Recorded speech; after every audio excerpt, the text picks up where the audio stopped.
नमस्कार।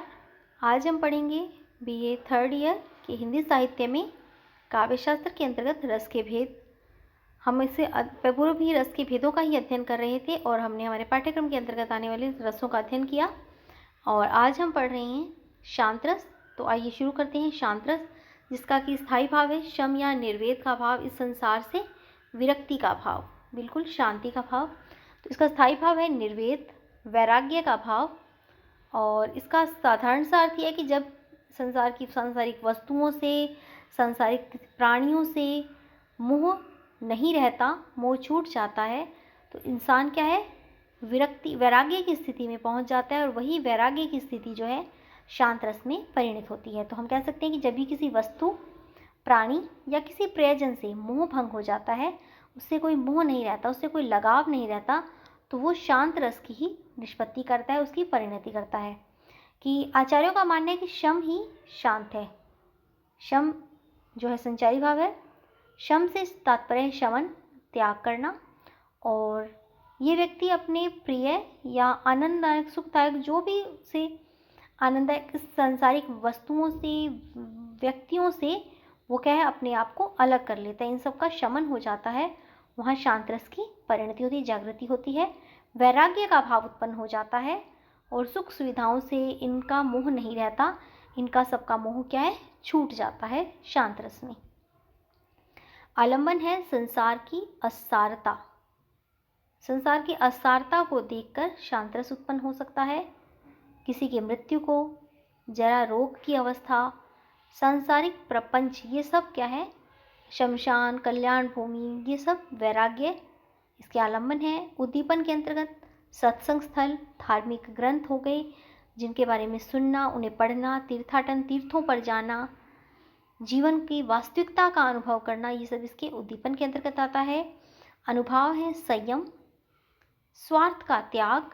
जो शांत रस हृदय में जागने के बाद जो शारीरिक क्रियाएं की जाती है, वो अनुभाव के अंतर्गत हम कह सकते हैं कि संयम, स्वार्थ, सभी स्वार्थों से व्यक्ति मुक्त हो जाता है। स्वार्थ का त्याग, सब कुछ बांट देता है, अपने पास उसे कुछ भी रखने की जरूरत नहीं होती। सत्संग करना, ग्रह का त्याग करना, शास्त्रों का अध्ययन करना, ज्ञान का अर्जन करना, स्वाध्याय, आत्मचिंतन, रोमांच, कंपन, अश्रु, ये सब अनुभाव इसके अंतर्गत आते हैं। और संचारी भाव में है घृणा, हर्ष, ग्लानि, मति, स्मृति, धृति, धैर्य, संतोष, आशा, विश्वास, दैन्यता, ये सारे संचारी भाव हैं। और प्राचीन आचार्यों ने संसार से वैराग्य का जो भाव है उसे एक मतलब छोटे रूप में कहें तो संसार से वैराग्य ही जो है वो शांत रस है। सरल शब्दों में जिसे हम कहें, संसार से वैराग्य शांत रस है। जहाँ पर संसार से उदासीनता का भाव हो, उससे किसी प्रकार का मोह ना रह जाए, वहाँ शांत रस होता है। स्थायी भाव इसका निर्वेद है। और हिंदी में जो 9 रसों में अंतिम रस माना गया है शांत रस। मैं आपको बता दूं कि भरत मुनि का जो ग्रंथ है नाट्य शास्त्र, उन्होंने उसमें 8 ही रस स्वीकार किए हैं, उन्होंने शांत रस को स्वीकार नहीं किया। उनका मानना है कि शांत रस का अभिनय नहीं हो सकता, तो इसलिए उन्होंने इसे रस की श्रेणी में नहीं रखा, रस के भेदों में नहीं रखा, उन्होंने 8 ही रस स्वीकार किए हैं। तो पर हिंदी साहित्य में 9 प्रसिद्ध रसों में जो शांत रस का नाम आता है, यह 9वां रस है। निर्वेद इसका स्थायी भाव है और ये जो है शांत रस, ये निर्वेद नामक स्थायी भाव से शांत रस में परिणत होता है। तत्व ज्ञान की प्राप्ति, संसार से वैराग्य, शांत रस के ही भाग हैं।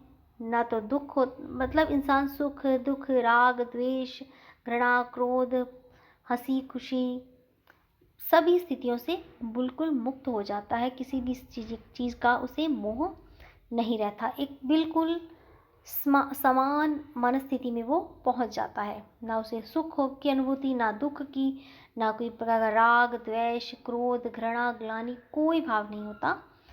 बिल्कुल इन चीज़ों से बंधन, मोह छूट जाता है। उदाहरण देखें, कबहु खो यही रहनी रहोगी, श्री रघुनाथ कृपालु कृपाते, संत सुभान गहोनी। जथा लाभ संतोष सदा कहूँ, सो कछु न चहोगी, परहित निरत निरत मन क्रम वचन नेम निबहोगी। तो यहाँ पर ये तुलसीदास की पंक्तियाँ हैं जो कि शांत रस को अभिव्यक्त करिए। कब हो ये रहनी रहेगी, कब तक ये स्थिति रहेगी। तो यहाँ पर तुलसीदास ने शांत रस का बड़ा ही सुंदर चित्रण किया है। श्री राम की कृपा और से जो संत स्वभाव ग्रहण करने की कामना है वो यहाँ पर वो कर रहे हैं कि संसार से यहाँ पूरी तरह से मोहभंग नजर आ रहा है, विरक्ति हो गई है, वैराग्य है और निर्वेद की स्थिति में पहुँच चुके हैं। तो यहाँ निर्वेद नामक स्थायी भाव है और राम से जो उनकी हृदय में भक्ति है वो उनके लिए आलम्बन का कार्य कर रही है। और सत्संग, संतों से संपर्क है, जो सत्संग में जाना, ये सब रघुनाथ की कृपाएं हैं, ये उद्दीपन के रूप में है। और उनके अंतर्गत इन सब से जो अनुभाव उत्पन्न हो रहे हैं, जो शारीरिक क्रियाएं की जा रही, जो चेष्टाएं की जा रही, वो जैसे कि धैर्य, संतोष का, अचिंता का, सब प्रकार की चिंताओं से मुक्त होने का जो भाव है वो अनुभाव है। और संचारी भाव में हम देखें तो निर्वेद, हर्ष, स्मृति, ये सारे संचारी भाव के अंतर्गत आते हैं। इस प्रकार से यहाँ शांत रस की परिणति होती हुई नजर आ रही है। अन्य उदाहरण देखिए। मन रे तन कागद का पुतला, लागे बूंद विनसी जाए छिन में, गर्व करे क्या इतना। तो यहाँ पर ये शांत रस का बड़ा सुंदर चित्रण है कि संसार से बुरी तरह से मोह त्याग हो चुका है। और कह रहा है कि कवि यहाँ कहना चाह रहा है कि कबीरदास ने ये पंक्तियाँ लिखी हैं। तो कबीरदास जी कहते हैं कि ये मन तो जो है कागज़ के एक पुतले की तरह है। जिस प्रकार से कागज़ पर जल की बूंद पड़े तो वो कागज़ नष्ट हो जाता है, तो उसी प्रकार से हमारा मन भी है जो राग, द्वेष और इस तरह की भावनाओं से, अलग अलग भावनाओं से नष्ट हो सकता है। गर्व करे क्या इतना, हमें किस चीज़ का गर्व है, किस चीज़ का घमंड है। तो प्रस्तुत पंक्तियाँ जो है वो कबीरदास की हैं। कबीरदास ने कहा कि हे मनुष्य, तुम किस बात का गर्व कर रहे हो, हे मानव तुम किस बात का गर्व कर रहे हो। ये शरीर तो जो है लेकर आए हो वो बिल्कुल नश्वर है, ये कभी भी काम नहीं आएगा, हमेशा साथ नहीं रहेगा, एक जैसा नहीं रहेगा, एक कागज़ का पुतले के समान है। और बूंद पड़ने से जिस प्रकार से कागज़ गलकर नष्ट हो जाता है, उसका कोई अपना अस्तित्व नहीं रहता, उसी प्रकार से ये शरीर भी क्या है, वो नश्वर है, नष्ट होने वाला है, सदैव ऐसा नहीं रहेगा। तो इसलिए गर्व मत करो, अभिमान मत करो, घमंड मत करो, इस मोह माया को त्याग कर ईश्वर शरण में चलो। इसके बाद अन्य उदाहरण है शांत रस का ही है। ओ क्षण भंगुर भव राम राम, मैं राम भाग रहा हूँ भाग देख, तू मेरी और निहार देख, बिगड़ेगा मेरा कौन काम, ओ क्षण भंगुर भव राम राम। यहाँ पर महात्मा बुद्ध की ये से जुड़े हुए पंक्तियाँ हैं। और महात्मा बुद्ध जो है बनने से पहले वो क्या थे, सिद्धार्थ। उनकी मनस्थिति है शांति और विश्व कल्याण के लिए, सुख के लिए, वैभव, परिवार, राजपाट, किस प्रकार से उन्होंने सब कुछ श्री राम के अपने आराध्य के लिए, मतलब ईश्वर की तरफ उन्मुक्त होने के लिए इस संसारिक मोह माया को सब कुछ छोड़ दिया था। और जीवन को उन्होंने क्या माना है, क्षण भंगुर, उसे स्थायी ना मानते। वो कह रहे हैं कि ओ क्षण भंगुर भव राम राम। भव का अर्थ है संसार। ये संसार क्या है, पूरी तरह से क्षण भंगुर है। मैं भाग रहा हूँ भाग देख, मैं इस संसार के पीछे भाग रहा हूँ, तू मेरी और निहार देखे, ईश्वर तू मेरी तरफ तो देख, बिगड़ेगा मेरा कौन काम है, क्षण भंगुर भव राम राम। तू मुझ पर अपनी कृपा दृष्टि रखेगा तो मेरा कोई भी काम नहीं बिगड़ेगा। तो संसार से यहाँ वैराग्य नजर आ रहा है और ईश्वर की शरण में वो जा रहे हैं सिद्धार्थ, और अब वो बन गए हैं महात्मा बुद्ध। अन्य उदाहरण देखिए शांत रस के, तो वो हैं कबीरदास की पंक्तियां हैं। जब मैं था तब हरि नहीं, अब हरि है मैं नहीं, सब अंधियारा मिट गया, जब दीपक देखा माही। तो ये शांत रस का उदाहरण है कि जब मैं का भाव, मैं से यहाँ तात्पर्य है अहम का भाव, अहंकार का भाव, जब मैं का भाव हो जब तक, तब तक आप ईश्वर से नहीं मिल सकते, तब तक हरि नहीं है।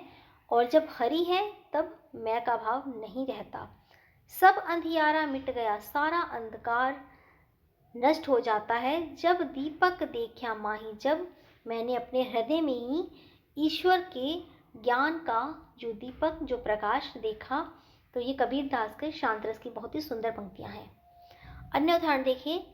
लंबा मार्ग दूरी घर, विकट पथ बहुमार, कहो संतों क्यों पाई, दुर्लभ हरि दीदार। तो हरि का दीदार, हरि के दर्शन बहुत ही दुर्लभ हैं, उन तक पहुंचने का मार्ग भी बड़ा लंबा है, विकट है, बहुत ही संकटों से भरा हुआ है। और कैसे इस मार्ग पर पहुंचा जाए, अर्थात संसार से वैराग्य लेकर मोह त्याग कर संसार का ही इस मार्ग पर पहुंचा जा सकता है। हरि का दीदार हो सकता है, हरि का दर्शन हो सकता है। और इससे पूर्व ये हमने अपनी पंक्तियां पढ़ी ली हैं। मन रे तन कागद का पुतला, लागे बूंद विनसी जाए छिन में, गर्भ करे क्यों इतना। ये शरीर तो कागज के पुतले के समान है। जिस प्रकार से कागज पर जल की बूंद पड़ते ही वो नष्ट हो जाता है, उसका वैसा अस्तित्व नहीं रहता, तो उसी प्रकार से ये शरीर भी ऐसा नहीं रह सकता। तो हमें इसका गर्व नहीं करना चाहिए, इसका अभिमान नहीं करना चाहिए। शांत रस का एक और उदाहरण देखिए इसी क्रम में हम। भरा था मन में नव उत्साह, सीख लूं ललित कला का ज्ञान, इधर है गंधर्वों के देश, पिता की हूँ प्यारी संतान। तो ये पंक्तियां हैं जयशंकर प्रसाद के ग्रंथ कामायनी में, उनका महाकाव्य है, उसमें से ली पंक्तियां हैं ये। और भरा था मन में नव उत्साह, किस प्रकार से यहाँ उसके भाव को दिखाया गया है। तो ये पंक्तियां जो है वो कामायनी के, जयशंकर प्रसाद के महाकाव्य कामायनी से ली गई हैं। अगला उदाहरण है। देखी मैंने आज जरा, हो जावेगी क्या ऐसी मेरी भी यशोधरा, हाय मिलेगा मिट्टी में वह वर्ण सुवर्ण खरा, सुख जावेगा मेरा उपवन जो है आज हरा। ये पंक्तियां हैं महात्मा बुद्ध से पूर्व यशोधरा नामक काव्य से ली गई है। जयशंकर प्रसाद का ही खंड काव्य है यशोधरा। ऊपर वाली पंक्तियां थी कामायनी से, जयशंकर प्रसाद का महाकाव्य था ये, और ये है यशोधरा नामक काव्य से ली गई पंक्तियां हैं। यशोधरा खंड काव्य है कि सिद्धार्थ जो है, गौतम बुद्ध बनने से पूर्व जब सिद्धार्थ इस संसार में एक शव यात्रा को वो देखते हैं, और तब उन्हें लगता है कि कुछ भी स्थायी नहीं है, सब नश्वर है। देखी मैंने आज जरा, और एक उसी के साथ वो एक वृद्धा को देखते हैं। हो जावेगी क्या ऐसी मेरी ही यशोधरा, क्या मैं भी और मेरी यशोधरा ऐसी ही हो जाएगी। हाय मिलेगा मिट्टी में वह वर्ण सुवर्ण खरा, जो इतना सौंदर्य नजर आ रहा है ये स्थायी नहीं है, टिकाऊ नहीं है, ये तो एक दिन क्या है, नष्ट हो जाएगा। सुंदरता, शारीरिक जो सौंदर्य है, शारीरिक रूप है, ये नहीं रहेगा। सूख जावेगा मेरा उपवन जो है आज हरा, जैसा आज सौंदर्य है, जैसा आज शरीर है, वैसा सदैव नहीं रहेगा। तो इस प्रकार से इन स्थितियों को देखकर, इस परिस्थिति से, इस प्रकार के मन में भाव आने से उनके हृदय में संसार से वैराग्य का भाव उत्पन्न हुआ, और वो गृह त्याग करते हैं, यशोधरा को छोड़कर चले जाते हैं। तो ये जो है स्थिति है इनकी, गौतम बुद्ध की, सिद्धार्थ की। तो ये है शांत रस का उदाहरण। तो आज हमने पढ़ा शांत रस, और इससे आगे की कक्षा में हमारे पाठ्यक्रम में जो 2 शेष रस बचे हैं, भक्ति रस और वत्सल रस, उनका अध्ययन करेंगे। तब तक आप इसके अन्य उदाहरणों का संग्रहण करेंगे। धन्यवाद।